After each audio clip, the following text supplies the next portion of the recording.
Okay, yeah, I just found this video. The top five biggest stereotypes in football. Looks interesting. Let's check it out. Here are the top 5 biggest stereotypes in football, and I can guarantee you one thing right now that you believe in 3 of the top 5, 1000%.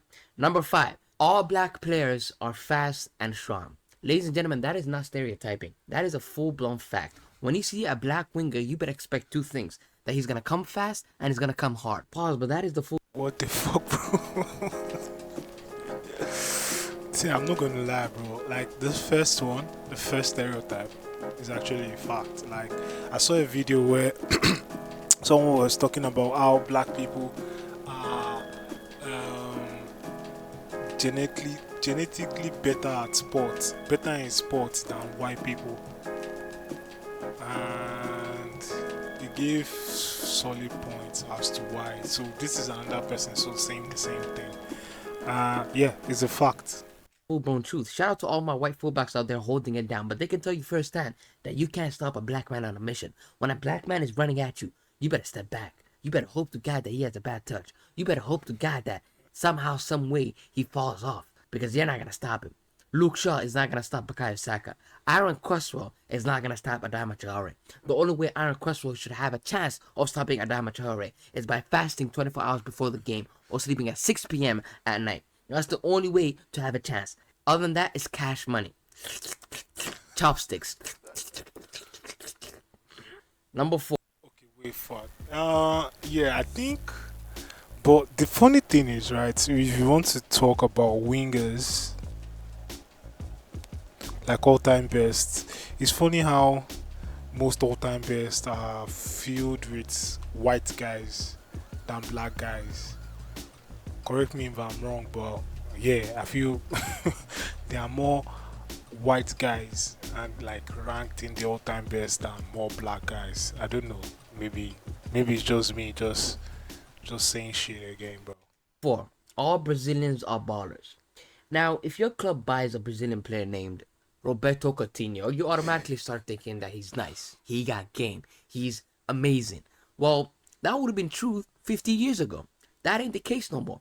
Roberto Coutinho now is a center back. Roberto Coutinho now is a right back. Roberto Coutinho now is a DM. Roberto Coutinho now is a goalkeeper. Roberto Coutinho ain't a winger, a striker. He ain't. He don't got the minerals for that no more. Roberto Coutinho ain't from the favelas no more. He's from the suburban favelas. Brazilians have fallen off. This ain't the 90s anymore where every player from Brazil can do 700 stepovers per second. That ain't the case no more. Brazil have fallen off so bad that their future prospect right now is Endrick. And this man has 7 touches in a game. That is disgusting. And they also claim Anthony. That alone should be terroristic. And just by claiming Anthony, they're Ecuadorian now. Brazilians are now Ecuadorian because of Anthony. So that stereotype is gone out the window. Brazilians are now ass. Number 3, all English players are overrated. I ain't gonna lie. I'm gonna be honest here. As much as I hate English players or England people, I'm gonna be honest. This was the case 10 years ago. This ain't the case no more. English players are one of the most talented players in the world right now. Now, back in the day, 10 years ago, yes, they were the most overrated people on earth. The media were glazing them non-stop for no reason. Bro, like he's just sick as hell. Has this guy's just saying the truth, man? Like 10 years, 5 years ago, 10 years is just too far, bro. 5 years ago, they were glazing like, bro, like.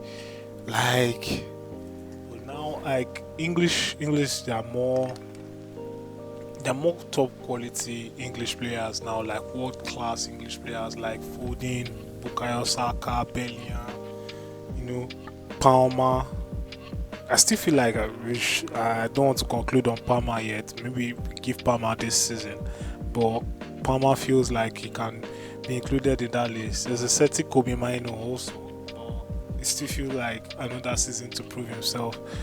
But Rice, like bro, like England have just been producing quality, top quality players right now. Like they actually really do deserve the hype. I feel like one English player that actually gets more hits than hype is Bukayo Saka. Bro, I just don't know, man. I just don't know. Only thing English players were good at back then was just being a cardio merchant. But that's not the case anymore. They're actually producing talent. They're actually evolving, just like how human beings evolve. They produce Trent, Saka, Foden, Bellingham, Yeah, that's Mount, true. I forgot gotcha Trent. there. You thought I actually put Mount in that? Hell no, that guy's garbage. But they produce really, really good talent, and they're still producing talent. Orton, Kobe Mino. So that's not the case anymore, okay? But we could put that agenda aside. That stereotype has been banished by moi. If this was 5 years ago, I would 1,000% agree with this point. Actually, matter of fact, I would 1,010% agree with that point. But not anymore, so yeah. Spanish players are the most technical players on earth. Now, there's things in life that will never change: death, taxes, and Spanish players being the weakest human beings on earth. Have you ever seen a Spanish player that's buff? Honestly, have you There's ever seen Traore. them? Isn't that Traore? Traore. Yeah. What the fuck? It's only Traore I can think of. Yo. Because they don't exist. Other than Sergio Ramos and Adama Traore, who they don't claim, that guy is somewhere from Africa. Forget about him. He ain't Spanish. Now, let's talk about the stereotyping of every Spanish player being technical as hell. That's true, man. I ain't gonna lie, man. Spanish players are very, very technical, man. They let the ball do all the talking. They don't let the body do the talking like the English players. No, they let the ball do the talking. Yeah, right? Look at a player like Sergio Ramos. The man is tall, lanky, freaking skinny as I hell, think you looks meant like a Sergio restaurant worker. Busquets, But not whenever that Ramos. man has the ball in his feet, there's something magical that's about to happen, and you know it. Under pressure, cool, with zero pace, slow motion. Oh, you coming right at me? Hey, get out of my way, bro. Who are you? Get out of my way. Oh, you're running at me sideways and I can't see you from behind? Man, get out of my way, yo. Cool under pressure. And it's not only him though, right? Even the weak ass Spanish players are very, very technical. Look at a man like Pau Torres from Aston Villa. That man can defend to save his life. The only reason why he's a footballer is because technically he looks good. Danny Ceballos, the skinniest man on earth. That man technically is okay. Other than that, I don't know what else he does on the pitch, right? So Spanish players are built different. They're taught, hey, focus on the ball and you have a career in football. English players are taught, hey, focus on your body and the ball. But we saw what happened in the Euro final, by the way. Now, the last stereotype we have on this list is a major one. Ladies and gentlemen, on average, a European and African has said this 20 times a year. Matter of fact, 50 times a year. They say this continuously, multiple times per year. What they say is, I'm going to say this in a British tone, by the way. God damn it, these Americans, bloody mate, these Americans, they don't know shit about football, right? They watch football from their computers at 7 a.m. in the morning. Why don't they come here at the Emirates? They don't know shit about football compared to me. Do you know how many times I've heard that? Hmm?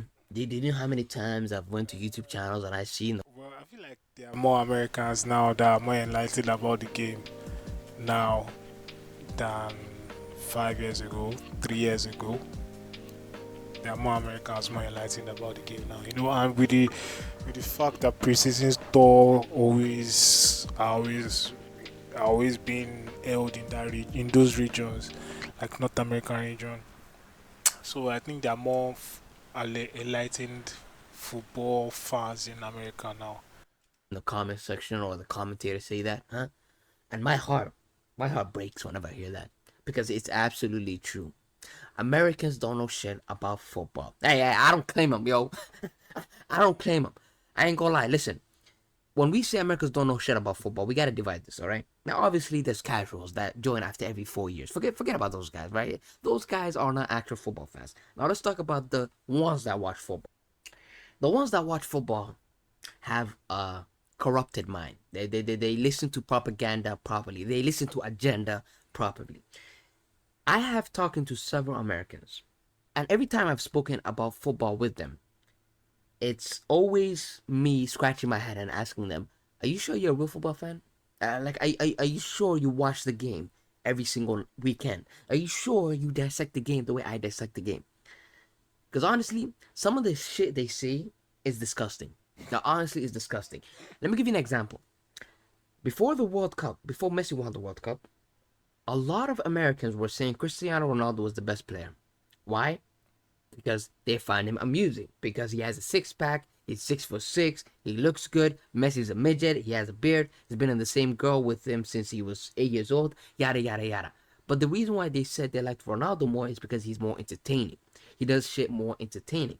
And I that used to scratch my head. I used to be like, hold on. You watch. There's no way you watch Messi and you watch Cristiano Ronaldo and you're telling me Cristiano Ronaldo is more entertaining.